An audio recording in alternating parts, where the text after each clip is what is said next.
بسم اللہ الرحمن الرحیم۔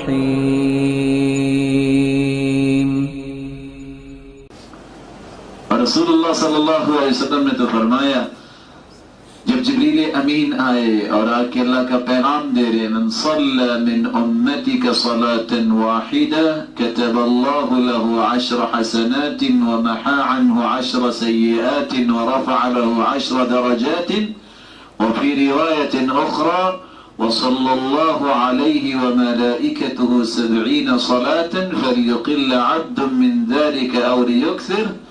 جو ایک مرتبہ درود پڑھتا ہے اللہ اس کے لیے 10 نیکیاں لکھ دیتے ہیں، 10 گناہ معاف کرتے ہیں، 10 درجات بلند کرتے ہیں، اور اللہ 70 رحمتیں اس پہ نازل فرماتے ہیں، اور فرشتے 70 مرتبہ اس کی بخشش کی دعا کرتے ہیں۔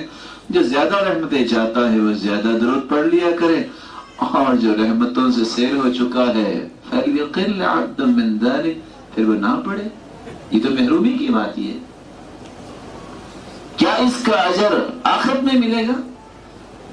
صحابی آئے کہتے یا رسول اللہ صلی اللہ علیہ وسلم میں دعا کرتا ہوں کم اجعل لک من صلاتی، میں درود کتنا پڑھوں؟ اگر ایک ہی درود پڑھ لوں اور باقی دعا کر لوں تو ٹھیک ہے۔ فرمایا ما شئت فإن زدت فهو خیر لک، اگر زیادہ درود پڑھ لو تو اور بہتر ہے۔ فرمایا فالشطر، آدھا درود اور آدھی دعا۔ فرمایا فإن زدت فهو خیر لک، اور زیادہ پڑھ لو تو بہتر ہے۔ قلت فالثلثین، 2 حصے۔ قال فإن زدت فهو خیر لک، اور زیادہ پڑھ لو تو اور اچھا ہے۔ کہاں اگر میں درودی پڑھتا رہوں تو؟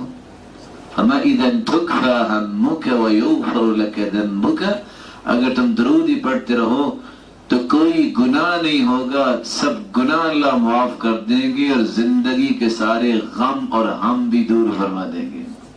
یا ایھا الانسان ما غرک بربک الکریم۔